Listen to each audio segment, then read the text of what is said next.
All right, so what did we do today? We bought a yacht. And how did that go? It went fantastic. We got out of the marina and we kept going, and all of a sudden when we were in the most beautiful place, it shut down. So guess what? We were just stuck out in the middle of the water. And we bought this yacht because we wanted what?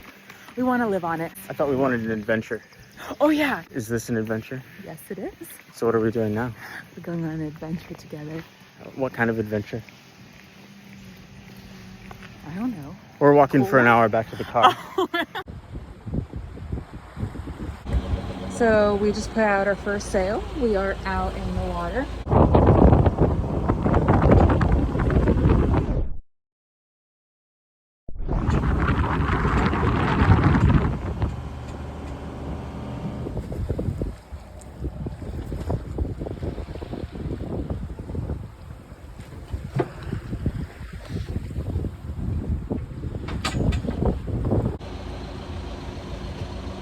Beautiful cruising.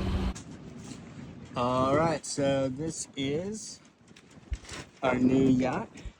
It is a 41-foot Morgan out island. Deanna, say hi to the camera. Hello. And it was built in 1983. And we are in the middle of doing a massive purge right now to take out all the owner's stuff. So this is the aft stateroom. This is the double bed. There's a head with a shower in here. And this is the mast. This is the mizzen mast. And I'm worried that there might be some water leaking down here because there was some moisture in there earlier. Companionway to the cockpit, and then this companionway here. We've got the engine room in here. Cummins diesel engine with about 700 hours on it. Owner's manuals. Little toolbox here that I want to replace. This is the chart table, which also is one of the ice chests. It's either a freezer or an ice chest.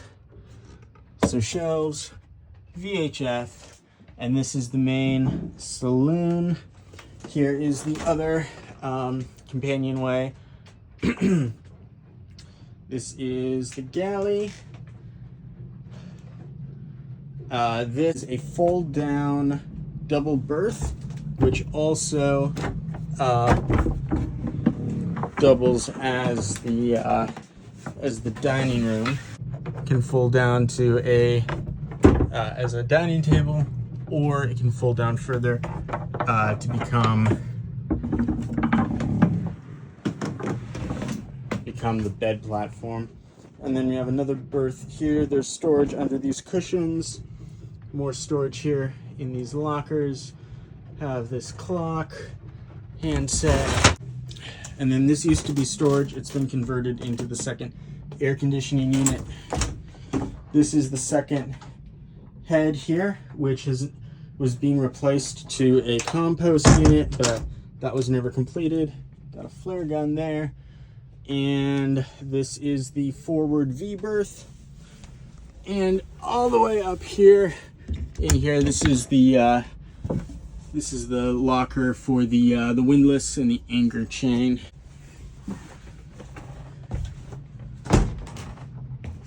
The cockpit.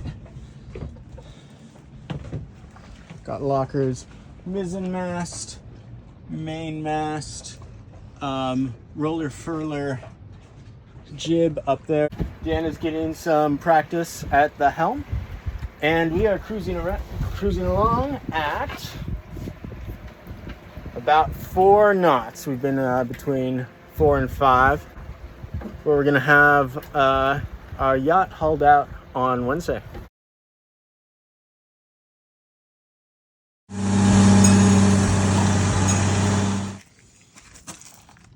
And that is our blister.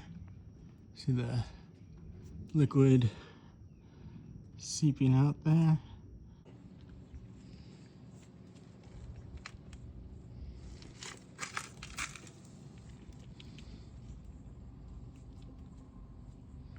So I'm using a pointy screwdriver and just trying to pop that blister.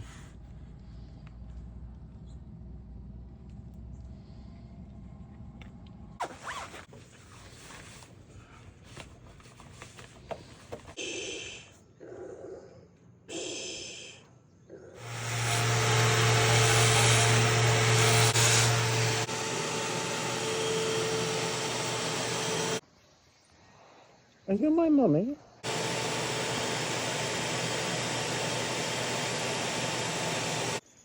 Let me, mommy, I'm scared of the bombs.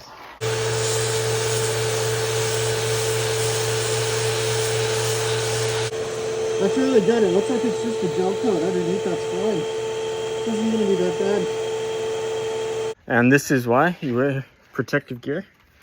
My gloves slip down, and I'm just coated with this paint and fiberglass dust.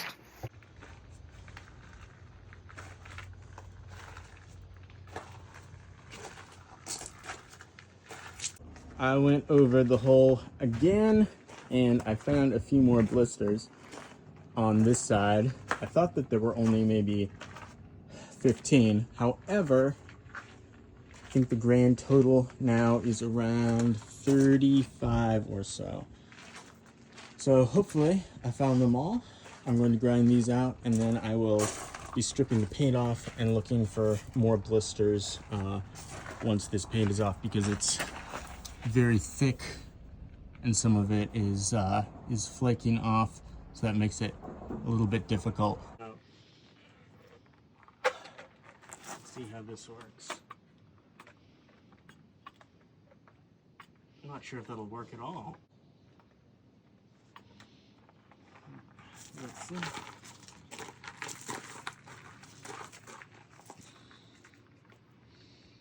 And this is just making me realize that as much as I complain about labor costs, I would really hate doing this on someone else's boat. Okay. Going a little bit better. So is it easier using a roller or using a paintbrush? I think it's easier using the roller. It's not as much of a pain in the neck. I'm not sure that it gets it on thickly enough to do as good of a job as the paintbrush does. What's you up to? While we're at the Boatyard, we still have to eat somehow, you know? So I brought my pressure cooker with me, and we are gonna see if I have successfully made beef vindaloo or not, but stay tuned. It has been 24 hours since I put the initial round of paint stripper on, so let's take a look.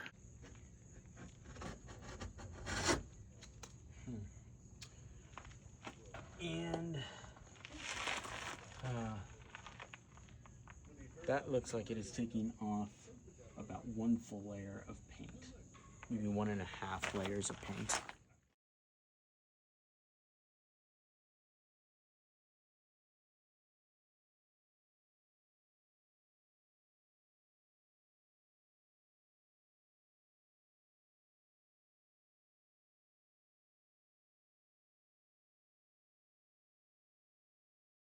We are moving into the boat, and right now it is chaos.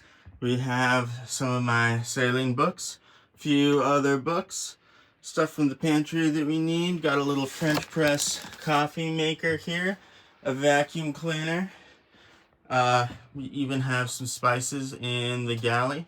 We have our priorities straight. Spices come first. This is Deanna's favorite plant, so we have that on board. We're planning on taking it home to the tropics where it will be happy.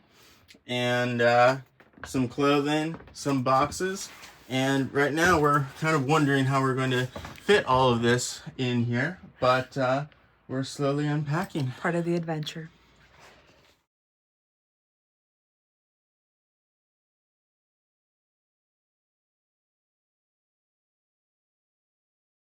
Last letter. Wow.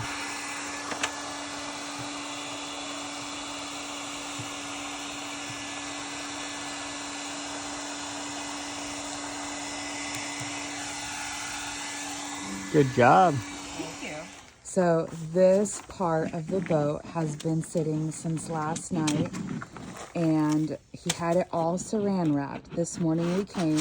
It's very soft. And he now gets to use a big scraper. And as you can tell, in some places it's going like almost down to the bare bones of the boat. So satisfying, so much faster than doing little pieces like you see over here with all the scratches. Just does one massive stride and it goes all the way. I mean, that's a lot of pressure you have to push, but still.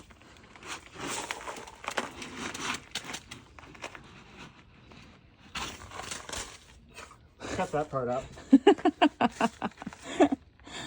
This is so cool. It's like a tenth of the amount of time it takes versus taking that little scraper. So yeah, pile it on thick. Make sure it stays covered with saran wrap like we have like that. Peel the saran wrap piece by piece and then just wipe it off. The big one like that. Document how your 7-month pregnant wife, who's about to have a baby in 2 months, is resting under this sailboat while her husband is working like a mule to strip the paint. And this is our quality time now. Mm-hmm.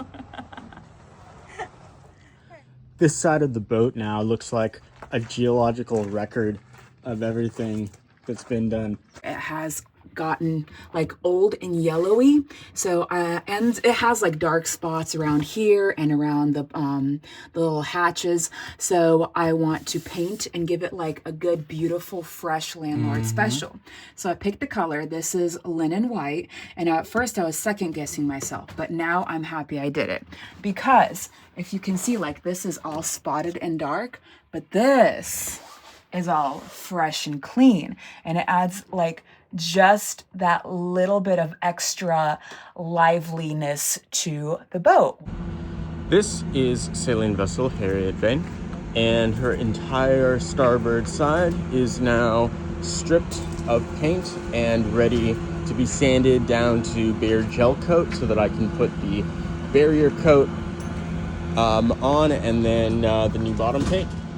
The worst part about sanding is the awkward position that you have to hold yourself into to sand the hull as it slopes down. Honestly, if there were some way that we could turn the boat upside down, it would make this whole job so much easier. I'm going to start working on the teak of the boat. I already cleaned it down with a disinfectant. Now I'm going to go through with like a teak oil and polish all of this up, make it nice and clean so that this this saloon, whenever we come in here, it's like something that we're really satisfied and happy with. See, like this right here, see how this is dry and this is not, this is still shiny? That means this still needs more oil. So I was thinking of just one layer and we're good, because the boat was in a pretty good condition in the first place. But I might actually have to go through and do a second layer of teak. But clearly some of it absorbed more, and the ones that's done absorbing is done absorbing. It's not gonna absorb anymore. But to make it even, I might actually have to go through and do a second layer of teaking. Paint dried perfectly though. Look at how beautiful that fresh coat of paint looks. Do you think you need a second coat, or do you think you're good paint? with that? No. Of paint, I think we're good. It wasn't that bad in the first place. It was just spotty. And then like that side is so dull. Like that has not been touched yet. That's completely dull. Oh, and then we could look at that right there. All that mold in there that we're trying to kill right now. Yeah.